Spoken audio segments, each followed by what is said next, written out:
नमस्ते। आज हम एक बहुत ही दिलचस्प और बुनियादी सवाल पर गौर करेंगे। एक राष्ट्र की कल्पना कैसे की जाती है?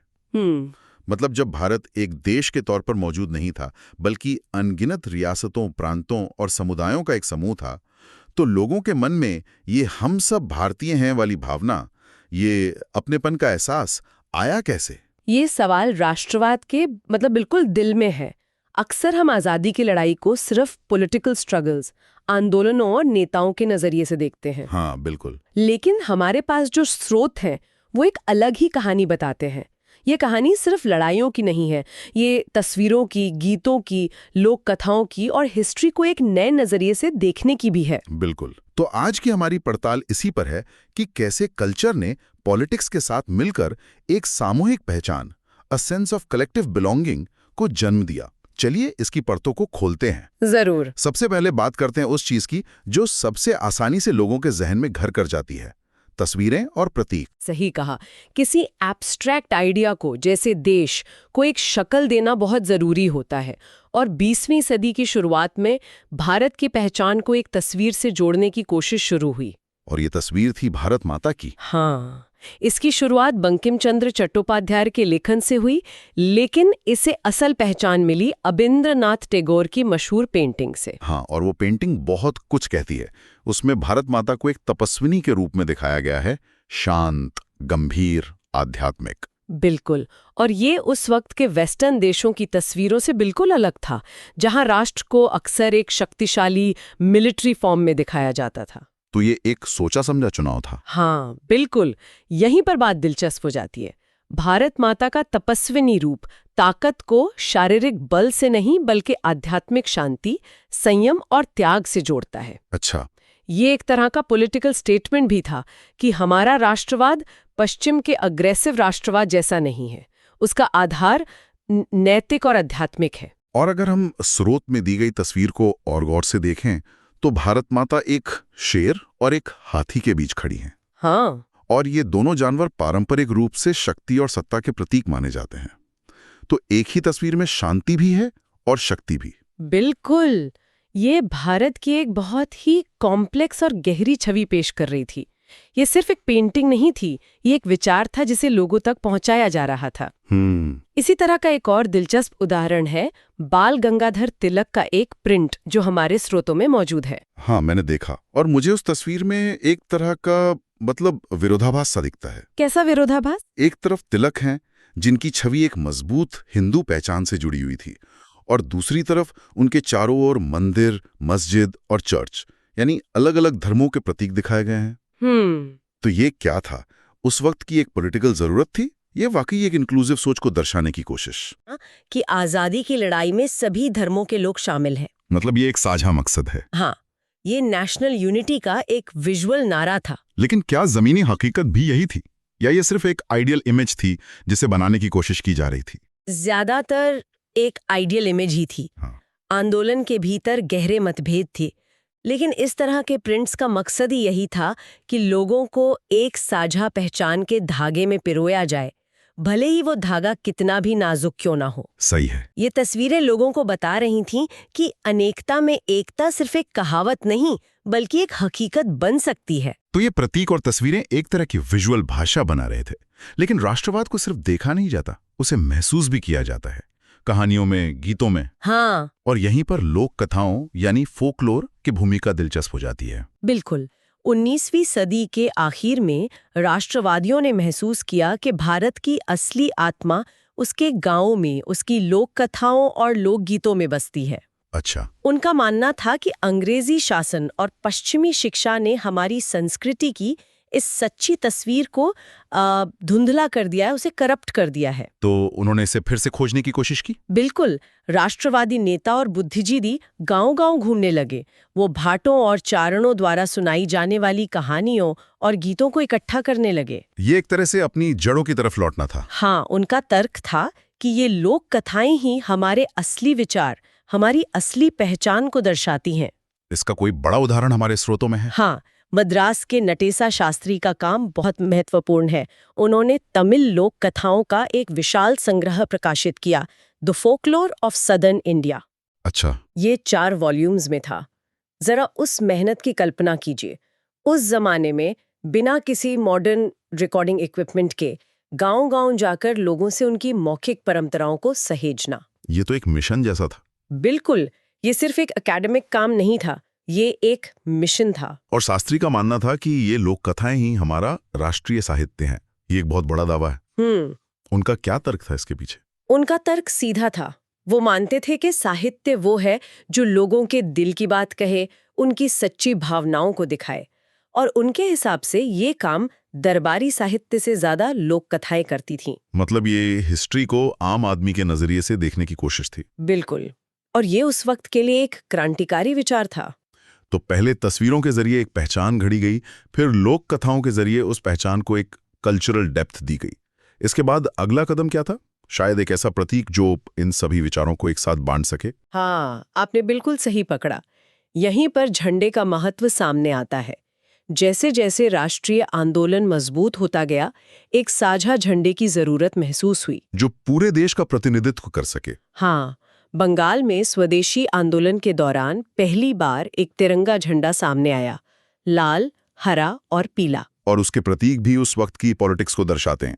8 कमल के फूल जो ब्रिटिश इंडिया के 8 प्रांतों का प्रतीक थे, और एक अर्धचंद्र जो हिंदू मुस्लिम एकता को दिखाने के लिए था। हर प्रतीक के पीछे एक कहानी, एक राजनीतिक संदेश छिपा था। लेकिन यहाँ एक दिलचस्प मोड़ आता है। 1921 तक गांधी जी ने एक नया झंडा तैयार कर लिया था, जिसे स्वराज झंडा कहा गया। अच्छा। ये भी तिरंगा था, लाल, हरा और सफेद। लेकिन इसका सबसे इम्पोर्टेंट हिस्सा था इसके केंद्र में बना चरखा। चरखा, जो गांधी जी के पूरे दर्शन का केंद्र था। ये सिर्फ एक प्रतीक नहीं था, ये एक पूरा विचार था। बिल्कुल, चरखा आत्मनिर्भरता का प्रतीक था।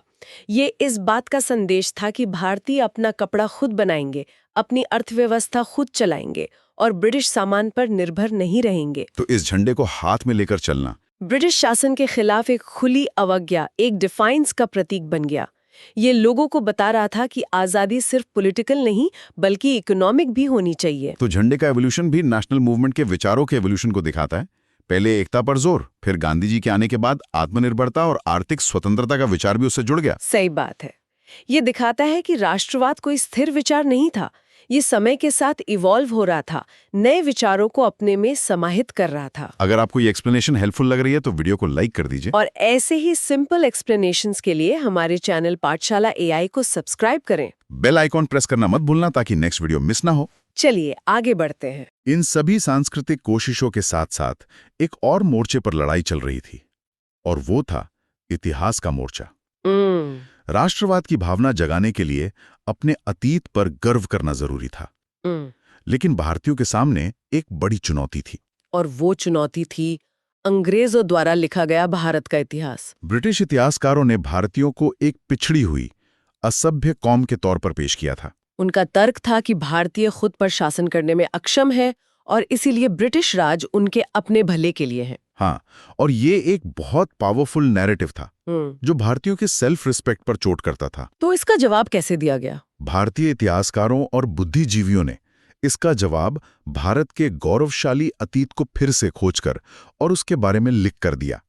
उन्होंने उस दौर पर ध्यान केंद्रित किया जिसे भारत का स्वर्ण युग माना जाता था। उन्होंने कला, वास्तुकला, विज्ञान, गणित, धर्म और दर्शन के क्षेत्र में प्राचीन भारत की महान उपलब्धियों को दुनिया के सामने रखा। बिल्कुल। और उन्होंने बताया कि कैसे भारत का ये गौरवशाली समय तब खत्म हुआ जब देश को बाहरी ताकतों ने गुलाम बना लिया। तो ये सिर्फ इतिहास लिखना नहीं था। नहीं, ये एक तरह से अपने आत्मसम्मान को वापस पाना था।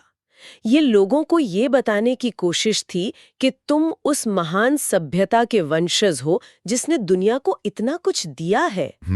इस राष्ट्रवादी इतिहास ने लोगों को अपने अतीत पर गर्व करना सिखाया और साथ ही उन्हें ब्रिटिश शासन के तहत अपनी मौजूदा दयनीय स्थिति को बदलने के लिए प्रेरित किया। लेकिन क्या इस कोशिश में भी कुछ समस्याएं थीं? जब आप अतीत का गौरवगान करते हैं तो सवाल उठता है कि आप अतीत के किस हिस्से का गौरवगान कर रहे हैं। ये एक बहुत ही जरूरी और कॉम्प्लेक्स पॉइंट है। और यहीं पर इन एकता की कोशिशों की सीमाएं नजर आती हैं। अच्छा। जब भारत के गौरवशाली अतीत की बात की गई तो अक्सर उसका मतलब प्राचीन भारत के हिंदू अतीत से लगाया गया। जो छवियां और प्रतीक इस्तेमाल किए गए वो ज्यादातर हिंदू परंपरा से लिए गए थे। जैसे भारत माता की छवि या फिर गुप्त काल को स्वर्ण युग कहना। हाँ, इसका नतीजा ये हुआ कि दूसरे समुदायों, खासकर मुसलमानों को लगा कि इस राष्ट्रीय आंदोलन में उनकी कल्चरल हेरिटेज और इतिहास को उतनी जगह नहीं मिल रही है। वो इस नैरेटिव से खुद को अलग थलग महसूस करने लगे। बिल्कुल। उन्हें लगा कि जिस राष्ट्र की बात हो रही है उसकी कल्पना एक खास धार्मिक और सांस्कृतिक फ्रेमवर्क में की जा रही है। तो एकता बनाने की यही कोशिशें अनजाने में नई दरारें भी पैदा कर रही थी। बिल्कुल। ये राष्ट्रवाद के सामने सबसे बड़ी चुनौती थी। एक तरफ कांग्रेस जैसे संगठन सभी को एक साथ लाने की कोशिश कर रहे थे, लेकिन दूसरी तरफ इस्तेमाल किए जा रहे सांस्कृतिक प्रतीक अक्सर मेजॉरिटी कम्युनिटी पर आधारित थे, जिससे एकता का धागा बार बार कमजोर पड़ जाता था। हाँ, तो अब अगर हम इस पूरी चर्चा को समेटें तो क्या तस्वीर उभरती है? हमने देखा कि अंग्रेजी हुकूमत के खिलाफ बढ़ता गुस्सा अलग अलग समूहों और वर्गों को एक साझा संघर्ष में तो ला रहा था। और गांधी जी के नेतृत्व में कांग्रेस ने इन सभी अलग अलग आवाजों को एक राष्ट्रीय आंदोलन में पिरोने की भरपूर कोशिश की। लेकिन ये समझना जरूरी है कि आंदोलन में शामिल हर समूह की अपनी उम्मीदें थीं, अपनी शिकायतें थीं। स्वराज या आजादी का मतलब हर किसी के लिए एक जैसा नहीं था। सही बात है। एक किसान के लिए इसका मतलब लगान से मुक्ति था, तो एक व्यापारी के लिए व्यापार पर लगे प्रतिबंधों से आजादी। बिल्कुल। और कांग्रेस लगातार इन अलग अलग उम्मीदों के बीच संतुलन बनाने की जद्दोजहद करती रही। कोशिश ये थी कि किसी एक समूह की मांग को इतना तूल न दिया जाए कि दूसरा समूह आंदोलन से ही अलग हो जाए। और इसी वजह से, जैसा कि हमारे स्रोत भी बताते हैं, आंदोलन के भीतर एकता अक्सर बनती बिगड़ती रहती थी। हाँ, राष्ट्रवादी एकता की लहरों के बाद अक्सर आपसी मतभेद और बिखराव के दौर भी आते थे। संक्षेप में कहें तो जो राष्ट्र उभर रहा था वो किसी एक आवाज का राष्ट्र नहीं था। उसमें बहुत सी आवाजें थीं। हाँ, बहुत सी आवाजें थीं जो औपनिवेशिक शासन से मुक्ति तो चाहती थी, लेकिन उस मुक्ति के बाद बनने वाले भारत की उनकी कल्पनाएं अलग अलग थीं। तो अंत में हमने ये समझा कि भारत में अपनेपन की भावना या कलेक्टिव बिलोंगिंग सिर्फ राजनीतिक लड़ाइयों से नहीं जन्मी। नहीं, ये एक कल्चरल प्रोसेस भी थी, जिसमें तस्वीरों, लोक कथाओं, झंडों और इतिहास की नई व्याख्याओं ने अहम भूमिका निभाई। हाँ, भारत माता की तस्वीर से लेकर स्वराज के झंडे तक इन प्रतीकों ने एक एब्स्ट्रैक्ट आइडिया को ठोस रूप दिया। नटेसा शास्त्री जैसे लोगों ने लोक कथाओं के जरिए एक राष्ट्रीय पहचान को सांस्कृतिक जड़ें दी। और इतिहासकारों ने अतीत का गौरवगान करके लोगों में सेल्फ कॉन्फिडेंस भरा। बिल्कुल। लेकिन हमने ये भी देखा कि ये प्रक्रिया सीधी साधी नहीं थी।